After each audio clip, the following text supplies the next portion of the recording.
Ladies and gentlemen, hello and welcome to the next podcast on TayNinhTV with some last events now arriving as well as nationwide. And now we come into details.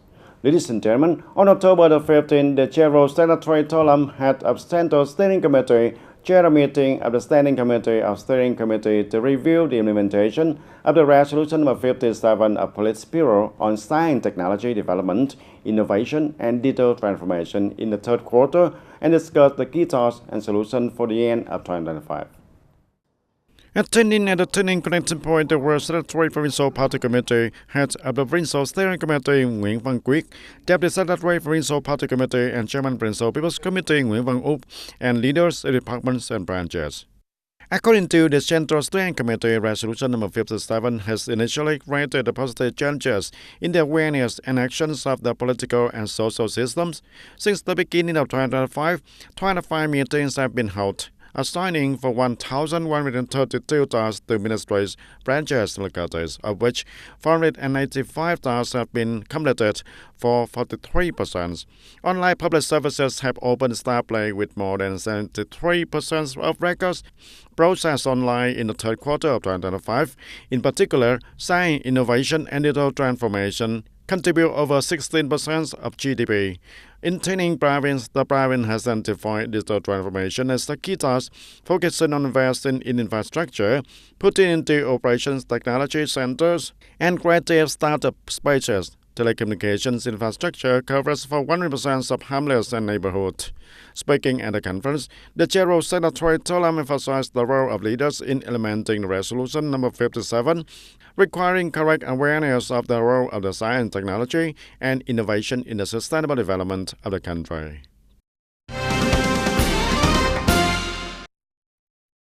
And on October the 15th, the Deputy Secretary Provincial Party Committee, head of National Assembly Delegation Phạm Hùng Thái, and other National Assembly delegates of TayNinhTV province had a thematic meeting with the Provincial People's Council, the Provincial People's Committee, and the leaders of provincial departments and branches before the 10th section of the 15th National Assembly. At the meeting, Deputy Head of the National Assembly Delegation Hoàng Thị Thanh Thúy informed about some contents and programs of the 10th section and issues that many voters were interested in and recommended.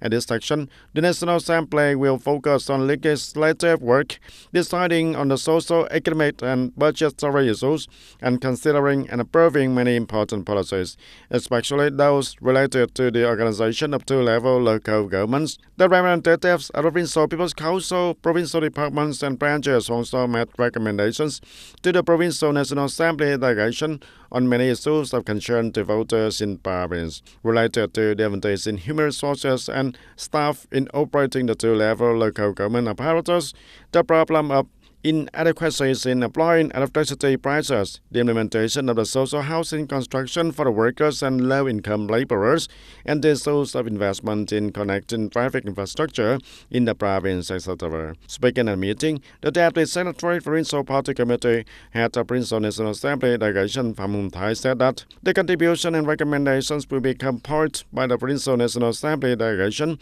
conveyed to the Parliament, and made recommendations to the central ministries and branches. It is expected that the 10th section of the 15th National Assembly will open on October 20th and is expected to close on December 12th, organized in terms of a centralized meeting at the National Assembly House for about 45 working days. And on October the 15th, the Deputy Head of Provincial National Assembly Delegation, Lê Thị Sông An, and the working delegation at the working section with the Provincial People's Committee and related departments and branches on the implementation of the financial sector in the operation for the two-level local government model. Vice Chairman of the Provincial People's Committee, Nguyễn Văn Sơn, reserved and worked with the delegation to ensure operating costs for commune level after reorganization. TayNinhTV province has issued many directive documents and at the same time, around 331 billion Vietnam dong to support the purchase of equipment, renovate headquarters, and relocate facilities. The management of public assets has been implemented in accordance with regulations, economically and transparently.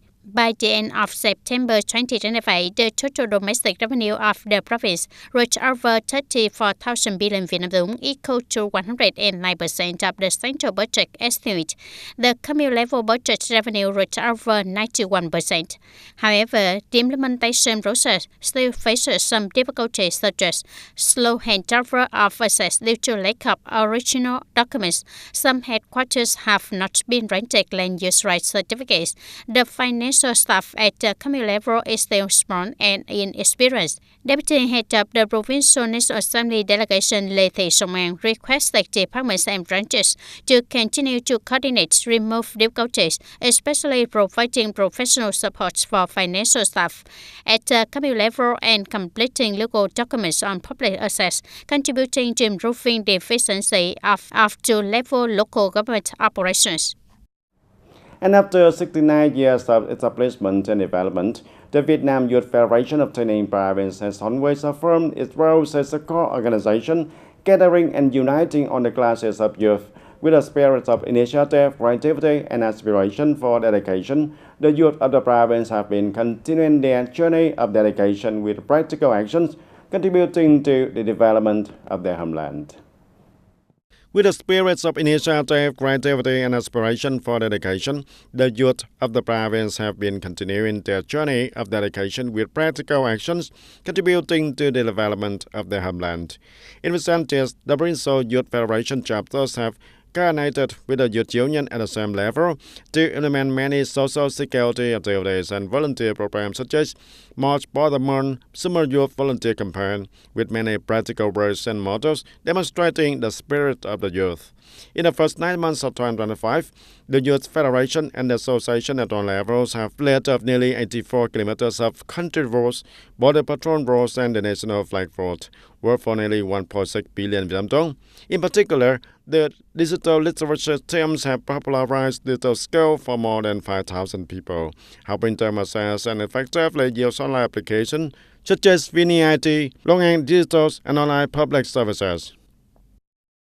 The Provincial Youth Union as well as the Vietnam Youth Federation of the province have 132 teams to support the operation of local governments at the two levels in the province, including 4 standing teams to support the Provincial Public Administrative Service Center, and 96 communes and wards have standing teams to support the people in performing administrative procedures. The Vietnam Youth Federation at all levels has also implemented many creative and effective models, creating an environment for experience, learning and training, while at the same time arousing the spirits of vanguard, volunteering, promoting the capacity and potential of young people.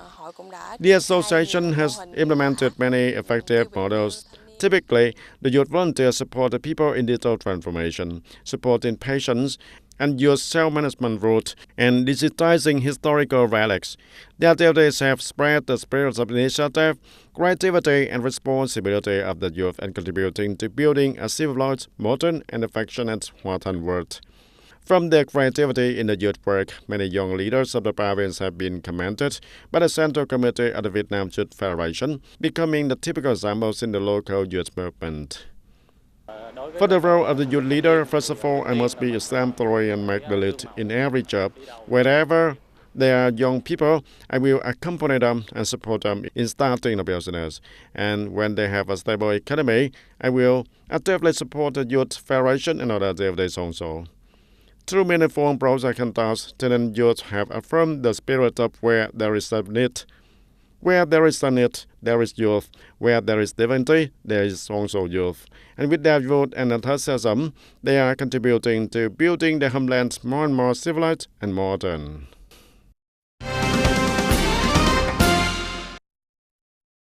In order to ensure that the two-level local government system operates smoothly and effectively, serving the people better, the Provincial People's Committee requests the departments, branches, and People's Committees of communes and wards to review and arrange information technology equipment and human resources to serve digital transformation at the grassroots level. The People's Committees of communes and wards must urgently assess the current status of information technology infrastructure, develop investment plans, upgrade and replace on and weak equipment, carry out public, transparent, and economical procurement. At the same time, conduct the issuance of digital signatures to organizations and individuals, ensuring work is processed in the network environment. Localities need to rapidly train and develop IT staff, develop policies to attract specialized human resources for digital transformation, and fully participate in training courses organized by specialized agencies. And welcoming the success of the first conference of the Provincial Party Committee term of 2005 to 2030, celebrating the 95th anniversary of the Party Mass Mobilization Traditional Day and 26 years of National Mass Mobilization Day, 95 years of the founding of the Vietnam Women's Union. On October the 15th, the working delegation led by Standing Committee member, head of Provincial Committee's Propaganda and Mass Mobilization Committee, Nguyễn Thị Xuân Hương, returned to the shores at the historical site at the Southern Central Revolutionary Base located in Tân Lập Commune. In a solemn and respectful atmosphere, the delegation of Foreign Science at the Central Mass Mobilization Revolution Central House and burned incense in memory of President Ho Chi Minh at the Memorial House. Watch the historical documentaries and visits the exhibition rooms in the special National Relic Site. The return to the National Revolutionary Relic Site activities is an opportunity for the corps and civil servants of the propaganda and mass mobilization sector to review the glorious tradition of mass mobilization work around the pride and solidarity, and foster revolutionary ideals, strengthen political morale, and contribute to the successful completion of political tasks in the new period. And due to the complicated developments of floods and high tides, the water levels in the communes of Đồng Tháp 10 region, TayNinhTV is rising and causing the risk of affecting hundreds of hectares of the rice fields of farmers. In Hậu Thành commune, the dike lie along Nguyễn Khỏe hamlet. The water level outside the canal has reached the dike surface and only about 15 centimeters away. And due to the complicated development of floods and high tides, some weak dike sections have overflowed, forcing the people to urgently reinforce to protect the rice fields of the summer-autumn crop. In general, this year the water is 1 ton higher than last year, nearly 2 tons. The area of hectares here is 100 acres. And in general, this year we have reinforced more than last year. Last year, this section was always covered with a layer of bags and still overflowed, and now the curb has reinforced it. In Hậu Thành commune, there are currently 62 dike boxes, of which 10 boxes are located in the electric pumping station, and the Hậu commune has sown nearly 6,800 hectares of winter-spring rice, of which about 3,100 hectares are located in the dike of the electric pumping station, which is basically safe. However, more than 3,600 hectares of rice, mainly rice from 10 to 30 days old, are at risk of being affected if the water level continues to rise in the coming days. In the past week, the commune has also reinforced for 22.7 kilometers of the 29 dikes in the area, especially reinforced and weathered for 5 dam sluices to ensure that the water does not overflow into the dikes in the area. And the spirit is that if the flood continues to increase like this, the locality will continue to focus on solutions so that if any section meets the conditions, the excavator cooper can reinforce it, and otherwise the locality will vault the dam sluices to ensure the protection for the people, especially the farmers. According to the forecast from the industry, the flood water will continue to increase in the next few days. The farmers and local authorities need to proactively monitor the water levels, mobilize the forces to respond over 24/7 days to protect the safety of the people's rice fields. And regarding the flood situation in Đồng Tháp 10 region, currently the flood waters continue to rise and become extremely complicated. This situation, combined with the local rain, is putting the right pressure on many agricultural production areas. In Hưng Điền commune this morning, and a section of the dike of the Gò Pháo of Ngọn Sông Trăng area broke, affecting about 250 hectares of rice field.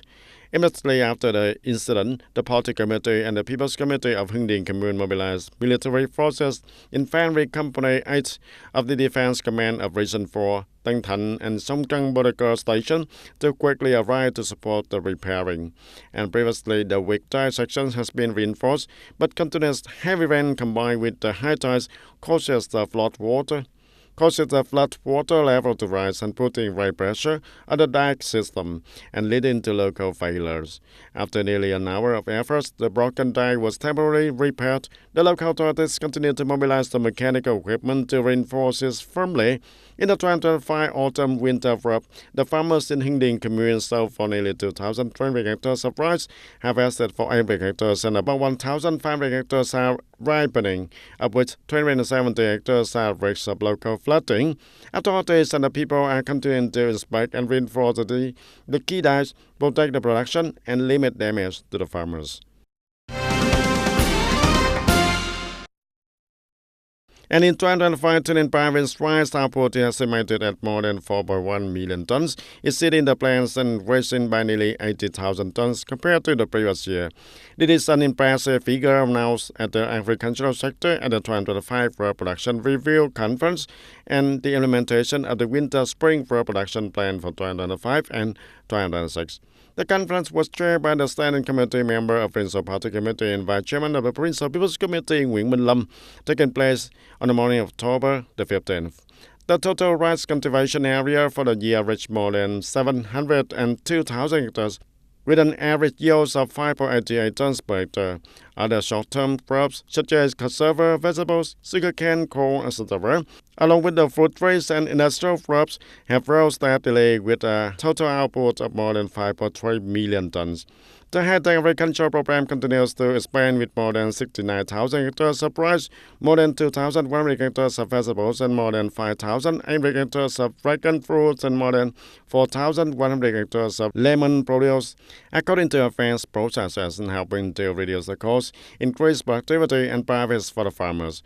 In particular, the province has deployed for 13 low-emission rice production models under the project of 1 million hectares of high-quality, low-emission rice associated with a green belt in the Mekong Delta, with an area of 268 hectares, initially bringing the clear results, increasing the profits from 1.5 to 5 million Vietnam dong per hectare.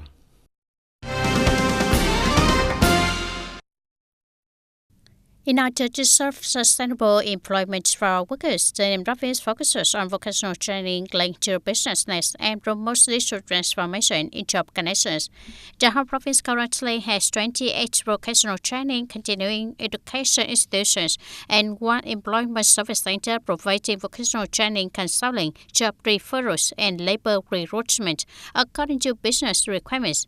In recent times, the province has promoted the connection between training program and actual recruitment needs, promoting the role of business associations, industrial parks, and clusters in career orientation, contributing to improving labor efficiency. Notably, the policy of supporting loans for workers working abroad under contracts for the period of 2020-2025 has been effectively implemented. Since the beginning of 2025, the whole province has sent 68 workers abroad with a total cost of nearly 6.39 billion Vietnam dong. And ladies and gentlemen, for many years, the people in Bình Phú hamlets of Phước Chỉ Commune in province have had to live without the clean and fresh water, which has significantly affected their quality of life. In this land heavily contaminated with the oleum and lime, the clean water is still the dream of thousands of households. Simple, but not yet realized. Bình Phú hamlet Phước Chỉ Commune, located along the Vam Cỏ Đông River, is where the underground water source has long been heavily contaminated with the oleum and lime. And in recent years, Mr. Nguyễn Văn Lực family has employed many measures such as drilling for a 300 meters deep well, pumping up and investing in a large and small filtration system, but the water is still polluted and is only enough for one person's daily needs. Despite many attempts to improve, the people here still cannot access the clean water and fresh water for daily use. Up until now, the water here has not been unusable, and before the war, a pond was dug to get the rainwater for use, but it was still not usable because it was heavily polluted. Later, pesticides were added, so it could not be used anymore. In the short, from here to Ông Sai Bridge, the water for daily use is very difficult to find. Not only Mr. Lực families, many other households here had to live without water, fresh water especially, for many years, and well water and rainwater are not safe for daily use. Recommending that the state and the higher levels pay attention to this, and because the people here get need the clean water and fresh water for daily activities, the long-term wells are also contaminated with oil, and which will harm the people's health.